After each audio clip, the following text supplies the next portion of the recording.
मुस्लिम जो marriage sector in लोगों ने कैबिनेट डिसीजन लेके बातिल किया है, कैंसिल किया है, उसके ऊपर बात होना चाहिए। अभी असम में बजट सेशन चल रहा है और जब कोई राज्यों में जब सेशन चलता है विधानसभा का, उसमें अगर कोई ऐसे कोई कानून को अगर तोड़ना है, कानून को कोई जोड़ना है कानून में, तो एक बार असेंबली में वो बात करना जरूरी है।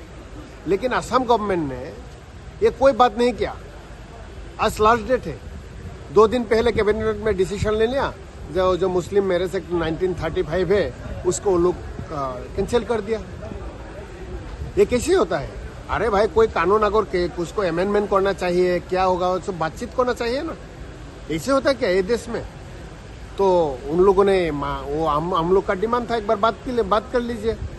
हम लोग बोला है गवर्नमेंट का तरफ से, आप बोलिए क्या करना है, तो उन लोग मना कर दिया। उन लोग बोला है इसे करेंगे, इसलिए हम लोग का जो बात नहीं सुना, हम लोग सदन से आ गया बाहर में आके। हम लोग का जो डिमांड है, ये जो कानून, ये जो मुस्लिम जो मैरिज एक्ट बातिल किया है, ये ऐसे तरीके से नहीं होगा, इसे बातचीत करना पड़ेगा।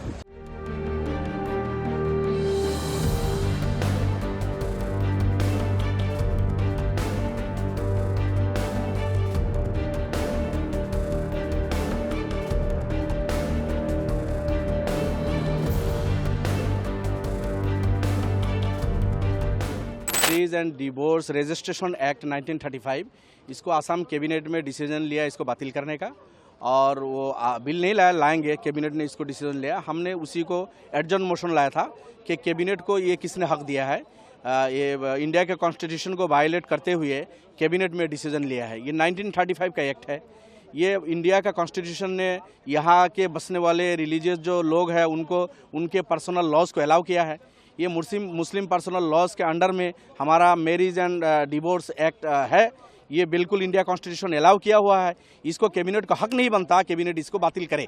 तो हम स्पीकर साहब से यही चाह रहे थे कि सभा को स्थगित करे और इस पे डिस्कशन हो। कैबिनेट ने ये गलत डिसीजन क्यों लिया, क्यों एक जाति पर, एक धर्म के लोग पर विशेष पर टारगेट करके इस तरह के संविधान पर, इंडिया के कॉन्स्टिट्यूशन और इंडिया के डेमोक्रेसी को चैलेंज करते हुए कैबिनेट का भूल डिसीजन है। इस पर डिस्कशन का मौका देना चाहिए, लेकिन स्पीकर साहब ने अलाउ नहीं किया।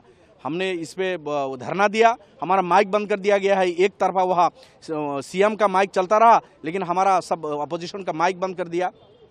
हम लोगों ने यहाँ हमारे गणतंत्र के रक्षक, father of the nation Mahatma Gandhi ji के स्टैचू के नीचे आके हम धरना दिए हैं, और हम यही मांग करते हैं सरकार से कि तुरंत कैबिनेट के डिसीजन को बातिल करे, इसलिए कि असम सरकार को यह हक नहीं बनता कि कैबिनेट में वो कॉन्स्टिट्यूशन के खिलाफ एक डिसीजन ले। Marriage and divorce registration act 1935, अगर उसमें आपका कुछ कहना है, कुछ अमेंडमेंट लाना है, लाओ। इससे पहले भी 10 मरतबा अमेंडमेंट ला चुके हैं। 2010 में ये मैरिज रजिस्ट्रेशन एक्ट जो है ये मैंडेटरी नहीं था, पहले ऑप्शनल था। लेकिन 2000 यही सरकार, आज के मुख्यमंत्री उस वक्त एजुकेशन मिनिस्टर थे, उस वक्त सरकार ने इसको मैंडेटरी किया है। अब एकदम से इसको बातिल करना ये हम बर्दाश्त नहीं करेंगे। ये किसी एक धर्म विशेष लोगों पे अटैक है, इंडिया के संविधान पर अटैक है, इंडिया के डेमोक्रेसी पे अटैक है। कैबिनेट का ये भूल डिसीजन इनको वापस लेना चाहिए, इसीलिए हम इस एहतजाज कर रहे हैं। तो एक हमने हड़ताल लगाया था, हमने विरोधी पक्ष AIDF की तरफ से आसाम कैबिनेट ने लिए हुए जो डिसीजन है मुस्लिम मैरिज एंड डिवोर्स एक्ट 1936 को, उन लोगों 35 को उन लोगों ने रिपील करने के लिए जो डिसीजन इन लोगों ने कैबिनेट में लिया है, हम उसके विरोध में एक एडजर्नमेंट मोशन लाया था, लेकिन वो मोशन हमने रेज करने भी नहीं दिया। स्पीकर महोदय ने हमारा माइक, हमारा कैमरा सारे कुछ बंद करके सिर्फ मुख्यमंत्री को, हिमंत बिस्वा शर्मा को हिंदी में आज भाषण देने के लिए मौका दिया। इसका जरिए ये भी होता है, हम हमारा हक के बात बोलने वाला था। हम जितने ही सारे माइनॉरिटी विधायक है, हम मुसलमान लोगों के जो पीड़ा है वो बताना चाहते थे, और बीजेपी सरकार पूरा खामखा मुसलमान के ऊपर टारगेट करके जिन सारे इन लोगों ने टूल्स लाके आ रहे हैं, इसका हम विरोध करना चाह रहे थे। ये कानून उन लोगों ने रिपील करके